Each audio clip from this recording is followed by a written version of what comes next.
It started off like any ordinary weekend visit to my cousin's place. The sun was out, the air was warm, and everything felt calmer, just the way you'd want a lazy Sunday to be. I had no idea that this visit would turn into one of the most terrifying and unforgettable moments of my life, and I definitely didn't expect that the one to save me wouldn't be a person at all but my cousin's dog, Max. He's a golden retriever, sweet as they come, always wagging his tail and begging for belly rubs. I had always thought of him as just a friendly family pet, but that day, I realized he was so much more. Max wasn't barking or running around like usual that afternoon. In fact, he was acting a little strange, pacing back and forth, occasionally stopping to stare at me with those big, serious eyes. At first, I didn't think much of it. Dogs have their moods, right? I figured maybe he was hungry or bored. But something about the way he kept hovering near me gave me this weird feeling in my gut, like he was trying to tell me something. It's hard to explain unless you've experienced it yourself. It wasn't barking,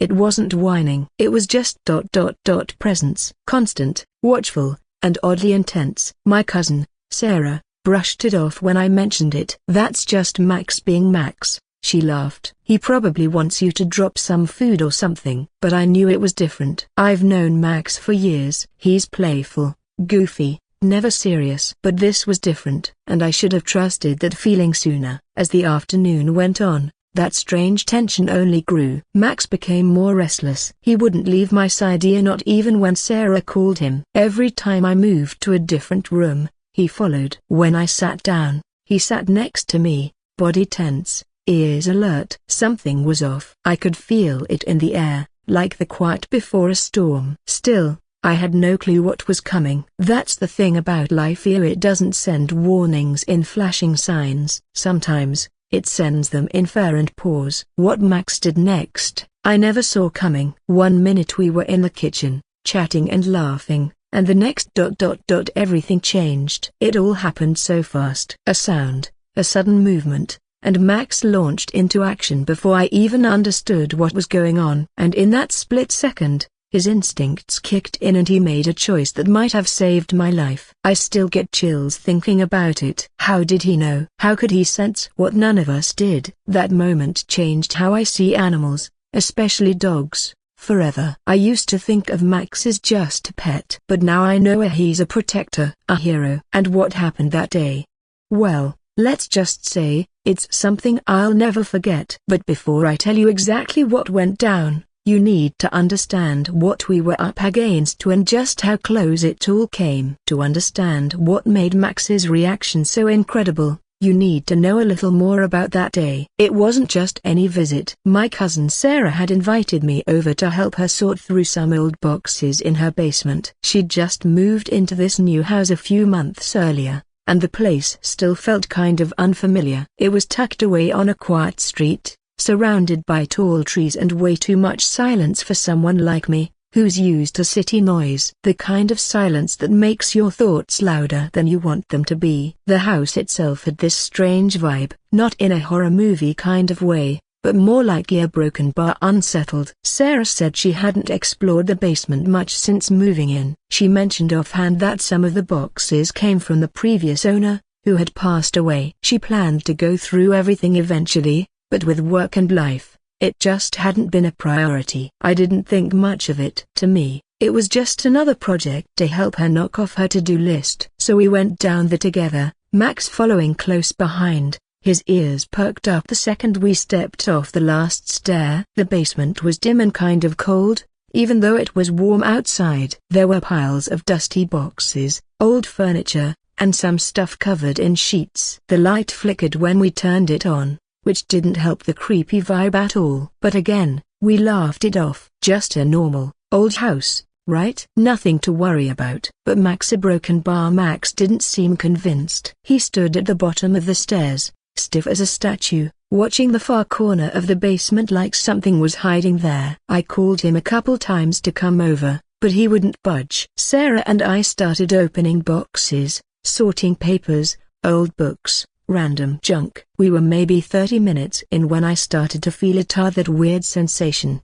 like we weren't alone, like something was off. You know when your brain can't explain it, but your body just knows. That gut feeling? That's exactly what it was. Max was still staring at that same spot, quietly growling now, low and steady. And that's when things really started to shift. The air felt heavier. The silence wasn't just silence anymore, it was loaded, like it was waiting. And I started to wonder if maybe Max wasn't just acting weird, a broken bar. Maybe he was warning us. But warning us about what? That was the question I didn't have an answer to yet. Sarah was still digging through a box of old photo albums when I walked over to where Max was standing. His growl got a little louder the closer I got to that dark corner. I couldn't see anything out of the ordinary, just some old furniture and a pile of folded ups, but something about that space felt wrong. I knelt next to Max and tried to calm him down, but he didn't break his stare. That's when I noticed something I hadn't before. There was this weird smell, of faint,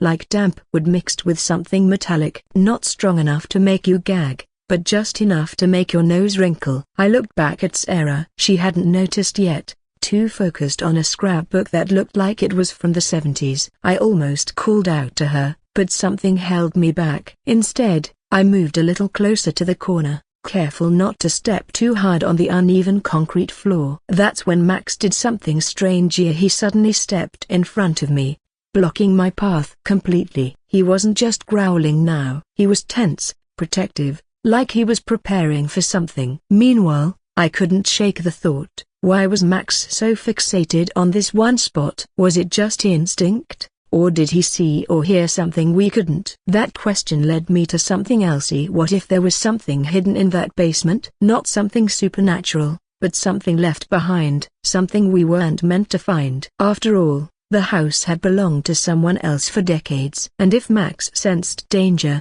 maybe there was a reason. Just then, Sarah's voice broke through my thoughts. "Hey, a broken bar, did you hear that?"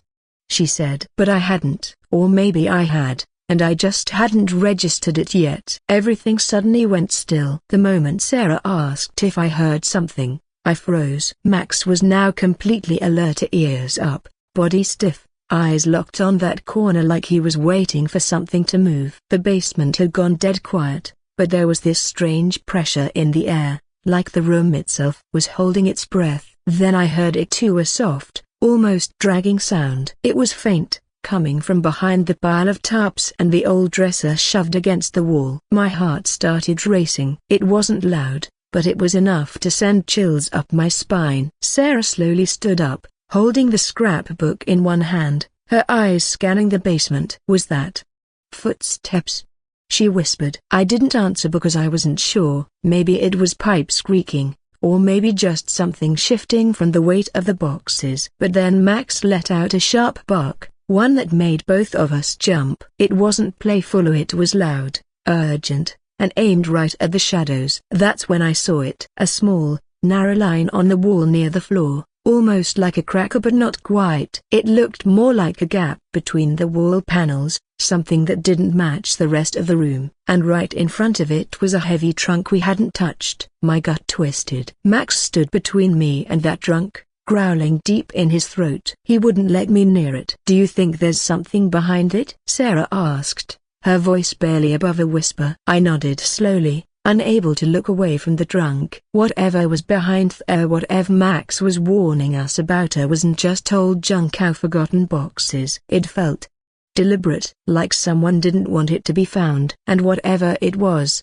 we were getting too close. Max suddenly lunged toward the trunk, barking furiously now, teeth bared. He wasn't trying to attack it, he was trying to block it off, keep us away. Sarah backed up a few steps, eyes wide, and whispered, "Why is he freaking out like this?" I didn't have an answer, but something in me knew we couldn't ignore this any longer. Carefully, I reached forward and tried to move the trunk, but it was heavier than it looked. As I pushed, a sharp metallic sound echoed like something inside scraped against the wall. Max barked louder, circling in front of me, completely agitated. And then it happened. When I managed to shift the trunk a few inches, the gap in the wall behind it became clearer. It wasn't just a crack. It was a hidden door, thin, narrow, and covered to blend in with the paneling. My pulse spiked. Sarah looked at me with a mix of fear and curiosity. "That wasn't on the floor plan," she said. I didn't need her to tell me that. This door wasn't meant to be found. Right as I reached out to touch it, Max darted in front of me again,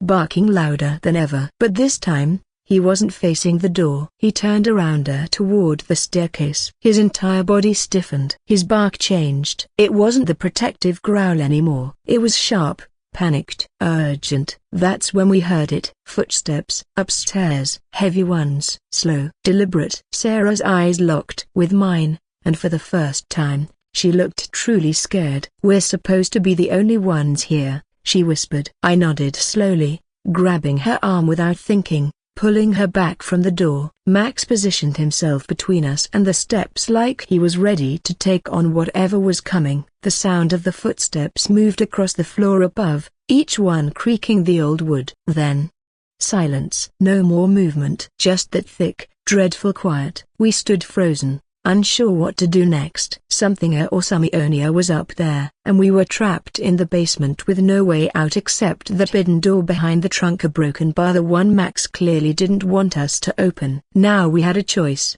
face what or was upstairs, or find out what Max was so desperate to keep us away from. Either way, something wasn't right, and time was running out. I didn't know what was behind that door or who was upstairs, but standing frozen wasn't an option anymore. Sarah's grip tightened on my arm, and Max stayed low, growling deep in his throat as he kept glancing between the stairs and the hidden door. I had to make a choice: trust Max's instincts or risk whatever was above us. I took a breath, pushed the trunk aside just enough to get to the handle, and slowly pulled open the narrow hidden door. It creaked open into darkness, and a musty, cold air rushed out. Max barked sharply again, trying to push himself between me and the door, but I moved in first, flipping on my phone's flashlight. What I saw made me stop dead. It was a small room, maybe the size of a closet, but lined with old, rusted shelves. There were boxes stacked neatly, all marked with dates. The most recent one, just 2 months ago, after Sarah had moved in. I turned back to look at her. She looked pale, staring into the room like she was seeing a ghost. What is all this? She whispered, stepping in behind me. I opened one of the boxes and froze. Inside were dozens of old photographs, newspaper clippings, and filers, some of them with people's names and dates scribbled across the top. It looked like someone had been keeping records, watching people. It wasn't just junk left behind, it was someone's hidden archive, and they'd been using it recently. Then came the sound that nearly stopped my heart. The basement door slammed shut. We turned instantly. Max barked, bolted toward the stairs, and started scratching and jumping against the door. We ran after him, adrenaline kicking in. I grabbed the handle. It was locked from the outside. Whoever had been upstairs knew we were down here. Suddenly, the sound of footsteps returned, faster this time, fading, then gone. I used every ounce of strength to break open the old basement door. The second it flew open, Max shot out, racing through the house. We followed, hearts pounding. But the house was empty. Every room, every door, nothing. Whoever was there had vanished. That's when Sarah picked up something on the floor near the front door. A small, black key, still warm. It didn't match anything in the house. We looked at each other, not saying a word. Whatever Max had protected us from a broken bar, it wasn't over. We stood there in the entryway, catching our breath, still shaken, still unsure what had just happened. Max sat by the door, eyes fixed on the hallway like he was still guarding us. Sarah held the strange black key in her hand, turning it over slowly, her mind clearly racing. It didn't belong to any of the locks in the house, and the fact that it was still warm only raised more questions. Whoever had been there, they hadn't just left in a hurry. They'd wanted us to find that key. The next day, we called a locksmith to test the key on every lock in the house. Nothing matched. We even brought it to a local hardware shop, and they confirmed it was custom made, possibly for something older like a lockbox or even a safety deposit box. But we never found anything it opened. Not in the hidden room, not in the attic, nowhere. It was like the key was a message, or maybe a warning. After what happened, Sarah had the locks changed, installed security cameras, and started making plans to move. The house was beautiful, but the sense of safety was gone. As for Max, he never went near the basement again. Every time we tried, He'd plant his feet, tail down, eyes alert. He knew something had been there, something he never wanted to face again. And honestly, neither did we. We did report everything to the police. They searched the house, the property, even looked into the files we found in that hidden room. Most of it led nowhere. A few of the names matched missing person reports from years ago, but without clear proof, there wasn't much they could do. Whoever had been watching that house had disappeared without a trace. Weeks went by, and life slowly returned to normal. But I'll never forget that day. What started as a simple visit turned into something that changed the way I look at everything, and my instincts, my surroundings, and most of all, dogs. Max didn't just save us. He sensed danger before we ever had a clue. His loyalty, his sharp instincts, and his courage kept us safe when nothing else could. That experience taught me that sometimes, the quietest warnings are the ones we need to hear the loudest. And sometimes, the bravest heroes walk on four legs.